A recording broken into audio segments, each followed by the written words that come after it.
Before elections బాగా support చేశారు. అంటే ఇక్కడ కాంగ్రెస్ గవర్నమెంట్ కావచ్చు, ఒక టీడీపీ గవర్నమెంట్ కావచ్చు, అవుట్ అండ్ అవుట్ అంటే మీరు మాట్లాడినంత అవుట్ స్పోకెన్గా ఆ గవర్నమెంట్స్కి ఎవరూ మాట్లాడలేదు. ఇప్పుడు రెండు గవర్నమెంట్స్ అధికారంలో వచ్చినాయి, మీరు సపోర్ట్ చేసినాయి. ఈక్వేషన్స్ ఎలా ఉన్నాయి?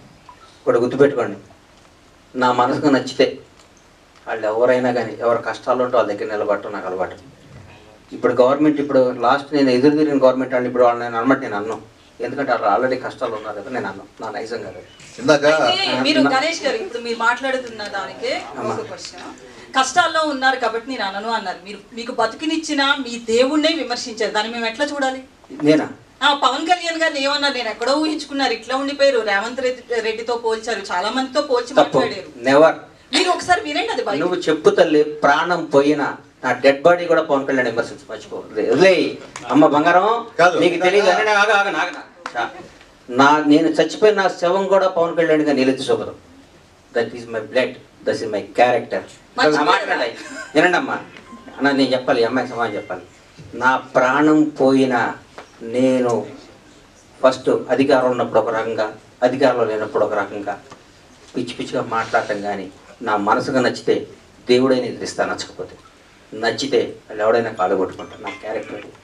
చంద్రబాబు నాయుడు గారిని భారతదేశం మొత్తం ఆయన దగ్గరికి వెళ్ళాలంటే భయపడ్డ క్షణంలో, వణుకుతున్న క్షణంలో, వణుకుతున్నారు. ఆయనతో లబ్ధి పొందినాడు కూడా వణుకుతున్న క్షణంలో చంద్రబాబు గారికి మద్దతుగా నిలిచిన మొదటి సినిమా రంగం నుంచి మొదటి వ్యక్తిని.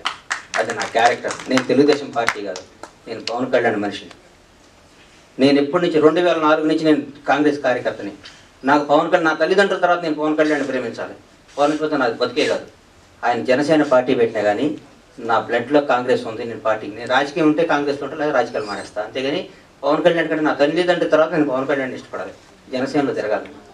నేను ఏ రోజు ఒక్క రోజు కూడా నా కలలో కూడా బయట కాదు, కలలో కూడా పవన్ కళ్యాణ్ విమర్శించాను. నా ఇంట్లో నా బెడ్రూమ్లో పవన్ కళ్యాణ్ ఫోటో ఉంటుంది. అది నా క్యారెక్టర్ అమ్మ. రేవంత్ రెడ్డి పొగిడి ఉండొచ్చు, ఎవరు నేను పోటీ పవన్ కళ్యాణ్ గారు అది నువ్వు అనుకుంటే అది నీ కర్మ అమ్మా. నువ్వు పొగిడేటట్టు చూపించమ్మా, నువ్వేదంటే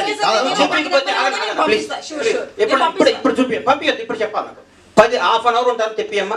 పవన్ కళ్యాణ్ ఇందాక 2 సార్లు అప్పుడు కనబాకమ్మా. దయచేసి ఆగమ్మా, దయచేసి ఒక క్వశ్చన్ వేసే ముందు ఒక బాధ్యత గల మీద ప్రతిగా రంగం మీ అందరికీ చేతులు ఇచ్చి నమస్కరిస్తున్నా. 1-2 సార్లు క్వశ్చన్ చేసుకొని ఏదో అడగాలి, ఏదో మీరు క్రేజ్ తెచ్చుకోవాలి, ఏనమ్మా ఏదో మీరు క్రేజ్ తెచ్చుకొని అడగబాలి. భగవంతుడి మీద సాక్షిగా నేను పవన్ కళ్యాణ్ గారిని అనలేదమ్మా బంగారం, అనలేదమ్మా ప్లీజ్, అది తప్పమ్మా.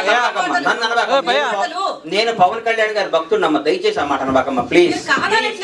నేను అనలేదమ్మా, అనలేదు, అనను కూడా తల్లి ప్లీజ్ ప్లీజ్. ఒక్క నిమిషం అన్వర్ గారు, ఇందాక ఏమైందంటే 2 సార్లు గ్రేటానందమూర్తి గారు మైక్ తీసుకున్నప్పుడు 2 సార్లు ఎవరో ఓవర్లాప్ చేశారు. గబుక్తులు మళ్ళీ ఆయన మేము ఇగ్నోర్ చేసాం అనుకుంటాడు, ఆయనకు మైక్ ఇవ్వండి, ఆయన అడగాలి.